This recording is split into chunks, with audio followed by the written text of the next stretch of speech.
그런데 내가 맨날 다이어트 이것만 먹고 시작하자, 내일부터 시작하자, 맨날 이러는 거야 내가. 그런데 내가 이렇게 맨날 다이어트를 미루는 이유는 내가 게을러서나 내가 의지박약이거나 이래서가 아닙니다.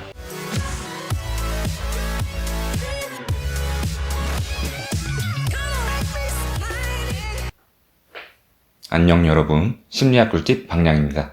여러분이 뭔가 하고 싶은 일을 미루고 게으름을 피우고 싶을 때 제가 오늘 한 이야기를 리마인드를 하시면 정신이 번쩍 들면서 앞으로 어떤 게으름을 피우거나 일을 미루거나 이러지 않으실 거예요. 아주 말 그대로 심리학 꿀팁이죠. 자, 결론부터 아주 간단하게 이야기를 드리자면은 대다수의 게으름이나 일을 미루는 행동은 실패에 대한 무의식적인 두려움, 이거일 확률이 높습니다. 예를 들어서 내가 평소에 시험 준비를 안 해놔가지고 벼락치기로 시험 공부를 하고 있는 상황이에요. 그런데 너무 하기 싫어가지고 자꾸 딴짓을 하고 막 게으름을 피우고 시험 공부를 막 미루고 있어요 지금. 자꾸 막 핸드폰 들여다보고 요런 거는 기본이고 막 심하면 방 청소까지 하고 막 이 난리가 나죠. 이런 경험 여러분들도 한 번씩은 있으셨을 거예요. 이성적으로 생각하면 지금 방 청소하는 것보다는 당연히 시험 공부를 하는 게 나한테 더 유리하고 도움이 되는 행동이에요. 방 청소는 시험 끝나고 해도 되잖아요. 근데 굳이 지금 하겠대. 왜 그럴까 도대체? 이유는 지금 본인이 자신이 없어서 그래요. 그러니까 아까 말씀드린 대로 실패에 대한 두려움을 느끼고 있는 거거든요. 자, 내가 평소에 시험 준비를 잘 안 해놨죠? 이 시험에 대해서 실패할 확률이 높습니다. 이 실패가 두려운 거죠. 그런데 중요한 거는 본인이 지금 이거를 두려워하고 있다는 걸 몰라요. 인식을 못해요. 무의식적으로 두려워하고 있는 거거든요. 이걸 왜, 어떻게 두려워하고 있는 건지 두 가지 심리학 이론을 토대로 설명을 한번 드리겠습니다. 첫 번째는 자기 고향 편향입니다. 고향만두. 자기 고향 편향은 말이 어렵지 되게 쉬운 이론인데요. 쉽게 설명하면 그냥 나는 나를 긍정적으로 보고 싶어 하는 본능, 요런 겁니다. 굉장히 쉽죠. 이런 자기 고향 편향 때문에 이런 생각이 무의식적으로 들게 됩니다. 어떤 거냐면 첫 번째, 나는 똑똑한 사람이다. 혹은 나는 똑똑한 사람이고 싶다. 요게 자기 고향 편향이죠. 두 번째, 비록 벼락치기지만 내가 이렇게 시험 공부를 열심히 했는데 내가 이 시험에 대해서 실패하면 나는 똑똑한 사람이 아니게 된다. 세 번째, 그러므로 시험 준비를 덜 하게 되면 나는 내가 노력을 덜 해서 시험에 실패했다는 그런 핑곗거리를 만들 수가 있다. 나도 모르게 이런 생각을 하게 되는 겁니다. 일종의 실패에 대한 미래 자기 합리화죠. 미래에 실패를 해도 내가 노력을 덜 했기 때문이야. 이렇게 자기 위로를 할 수가 있거든요. 제 친구 중에 이런 현상이 정말 심한 친구가 있었어요. 어느 정도였냐면 얘가 내일 토익을 봐야 된대. 근데 막상 토익 당일날, 시험 당일날 토익을 보러 안 갔어요. 그래가지고 제가 너 또라이니 왜 안 가? 막 그랬는데 이 친구가 하는 말이 어차피 내가 지금 시험 공부를 준비를 덜 해가지고 지금 이걸 봐봤자 성적이 그전보다 안 나올 것 같다는 거예요. 이미 응시료까지 다 내놓고, 응시료 좀 비싼 거 아시죠? 토익.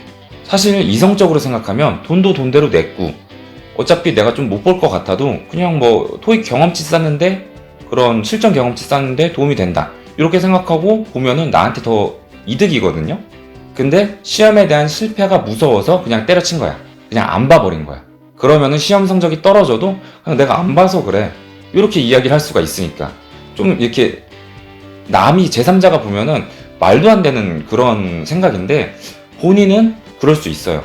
그리고 본인은 내가 이게 무서워서 시험을 안 봤다고 생각을 안 해요. 다른 그런 구차한 변명을 댑니다. 내가 굳이 이런 걸 보러 갈 필요가 없었지. 시간도 아깝잖아. 근데 돈이 더 아깝지. 그래서 이렇게 미래에 대한 실패의 두려움이 심해지면 이렇게 좀 극단적인 현상까지 발생을 하게 됩니다. 두 번째는 심리적 억압입니다.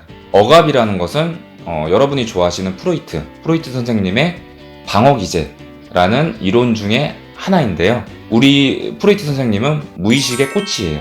무의식계의 장미로서 만들어낸 이 방어기제는 무의식적으로 나를 방어하기 위한 것들입니다. 여기서 방어는 심리적인 방어예요. 내 정신건강을 위한 방어, 그런 걸 방어기제라고 합니다. 그 중에서 게으름을 피우는 현상은 억압이라는 방어기제에 해당이 됩니다. 억압에 대해서 또 간단하게 설명을 드려야 되겠죠? 억압은 불안에 대한 1차적인 방어기제인데요. 뭔 말인가 싶죠? 그러니까 무의식이 아닌 의식에서 용납하기 힘든 그런 생각이나 욕망 같은 거 있죠. 이런 것들을 무의식 속으로 억압을 시켜 놓는 거예요. 의식하지 마. 이거는 내가 지금 인지하고 의식하기에 너무 힘들어. 그렇기 때문에 무의식 속으로 들어가. 이렇게 억압을 한다는 겁니다. 항상 그렇듯이 예시를 들어드려야지 깔끔한 이해가 되겠죠. 예를 들어서 내가 이혼을 했어요. 물론 사실은 결혼조차 한 적이 없죠. 그래서 이혼을 할 수가 없어. 그래서 나는 그때 당시에 와이프나 뭐 결혼 생활 이런 거에 대해서 극도의 분노를 느꼈었어요. 그래도 시간이 지나면 다 어느 정도 잊고 그냥 평범하게 살아가게 됩니다. 그런데 먼 훗날 나중이 돼서라도 누군가가 와이프 얘기를 하거나 결혼 생활 얘기를 하면 내가 그 자리가 너무 불편해지고 혹은 뭐 주제를 일부러 다른 걸로 바꾸려고 그러고 화제를 이렇게 하는 거를 본 거예요. 내가 스스로 인지를 한 거야. 그런데 중요한 거는 이 사람은 본인이 왜 이런 행동을 하는지 모른다는 거예요.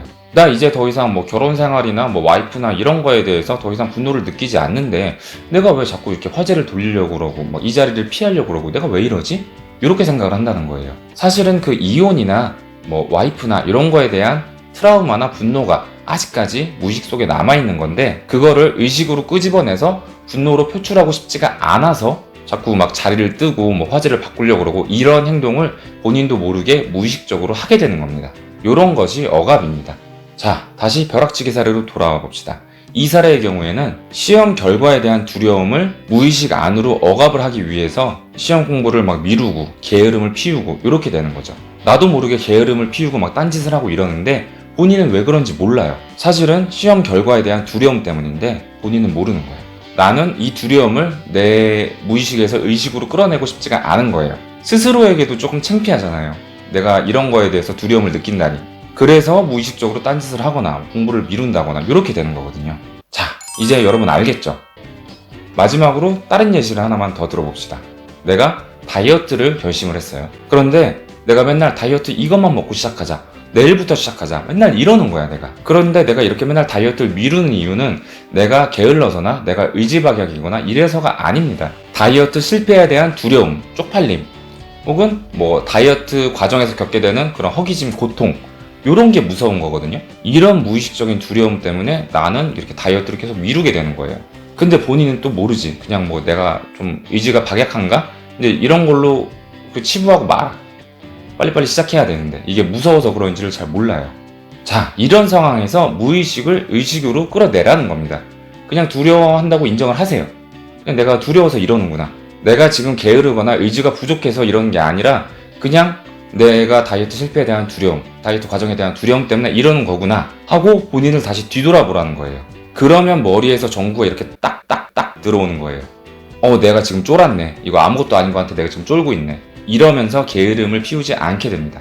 자, 오늘 사실은 우리는 게으른 게 아니다 라는 주제로 이야기를 해봤는데요. 여러분 이제 잘 아시겠죠? 여러분은 게으른 게 아니라 미래에 대한 고통이나 실패에 대해서 두려움을 느끼는 거예요. 그렇기 때문에 무의식에서 의식으로 이 두려움을 끄집어낸 다음에 이걸 부셔버려야 돼요. 이게 오늘의 키포인트입니다. 자, 이제는 착실한 심리학 꿀팁 구독자 여러분들이 되시길 바라면서 저는 또 다음 에피소드에서 뵙겠습니다. 안녕!